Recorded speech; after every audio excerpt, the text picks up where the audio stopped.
Yeah? Are you starting to grow anything? What are you growing? You, what? Huh? You don't have a very wide range here. What are you growing, baby? Strawberries. Did you eat them all? Are they still coming in? Huh? A squirrel ate them. Oh, man, what a bummer. Zach, what are you growing at your house?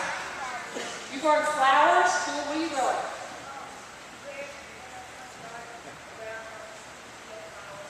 You have flowers that you growing? You have a flower garden? What do you have, Lexi? You growing a flower too, like the one on your hair? That's cute. What are you growing, Emma?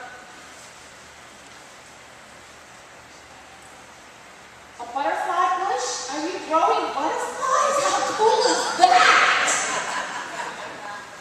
And a blackberry bush. Cool. They do not taste good. They're not ripe yet. No, they're little. Do they not go like this?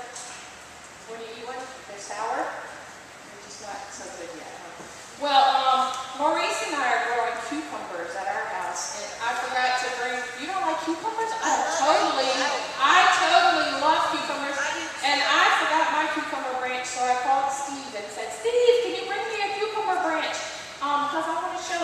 Isn't it cool how cucumbers grow? So you see, they're all on a vine. You see the cucumber vine, and see the cucumbers are itty bitty. See what's there on the end of that right there? There was a flower there. And so on the vine, if you see a yellow flower growing, see like right there? Look at that itty bitty baby one. It's an itty bitty baby cucumber. If you see a flower growing, then a cucumber is going to grow right where that flower was. Isn't that groovy? So who wants to take this home and see if they can grow these cucumbers so they get bigger? Do you really think it'll work? It won't. What do you mean? Wait a minute. Tyler said it won't work. Wait, Kyle said it won't work. Why won't it work, Kyle? Because it's cut off the vine. What did you say about it? Somebody over here said it. Because it's cut off the. You have to have roots to grow things. Oh man. You still taking off? You would too? Well, you know what?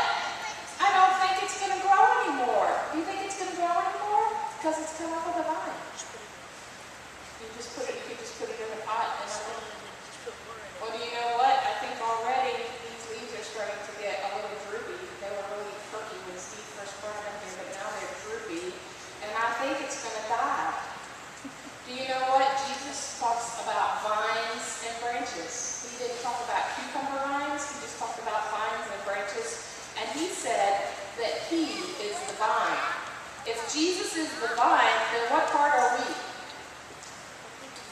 We're the cucumbers, that's right. Or the branches. We're the branches, and the branches produce the food. You want to be a leaf? Okay. You're a leaf. It didn't work. You want to be a leaf? Yeah, but if you were not connected to the vine, could you be a leaf? You'd be a dead leaf, wouldn't you? And what if this whole vine was not connected? See, this vine won't grow anymore because it's not connected to the plant that has roots and it gets its nourishment from the soil. Just like that, if we're not connected to Jesus, will we be able to grow? No. And what happens to us if we're not connected to Jesus? We die.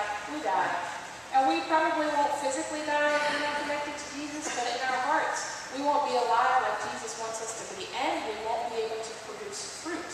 This is not going to be able to make any more cucumbers because it's not connected to the vine. You and I are going to be able to make fruit because we love Jesus. The kind of fruit that we make is things like joy and peace and patience and love and kindness and gentleness and humility and self-control. All those are the fruits of God's Spirit, the things that our lives show because we're connected to Jesus. So if you want to remain connected to the vine or not, you know what happens? The rest of the scripture says, if you're not growing fruit, the fruit grower will come along and break off the vine, and guess what happens to the vine that's not growing fruit? It goes in the fire, and it's destroyed. So do you want to be connected to the vine or not connected to the vine? I want to be connected. I do. I want to be connected to Jesus because I want to bear fruit for him.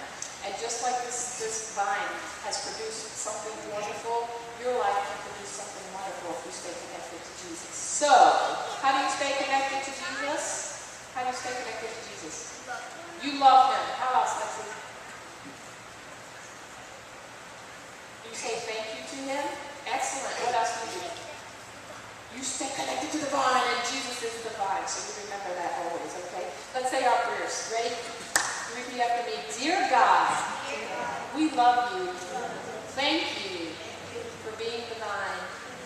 Help us to be faithful and fruitful branches for you. Keep us connected to your heart. Amen.